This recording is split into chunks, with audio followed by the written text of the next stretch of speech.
আসসালামু আলাইকুম এভরিওয়ান, কি অবস্থা সবার, কেমন আছেন সবাই? অনেক দিন পরে কিন্তু আবার আপনাদের মাঝে চলে আসলাম একটি নতুন ভিডিও নিয়ে।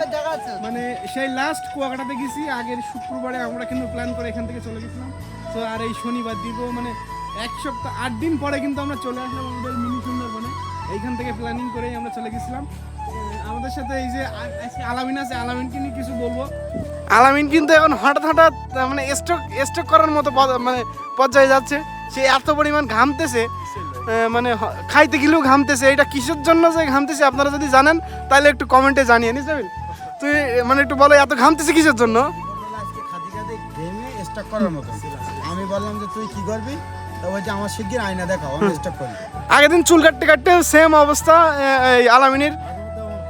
সবাই একটু আলামিনের জন্য দোয়া করবেন। আলামিন কিন্তু একটু বেশি পরিমাণে একটু অসুস্থ আছে। তার শরীরটা একটু আয়না দেখলে একটু সমস্যা বেশি, তার শরীরটা একটু ভালো হয়ে যাচ্ছে। সো আলামিনের জন্য একটু বেশি করে দোয়া করবেন আপনারা, ঠিক আছে?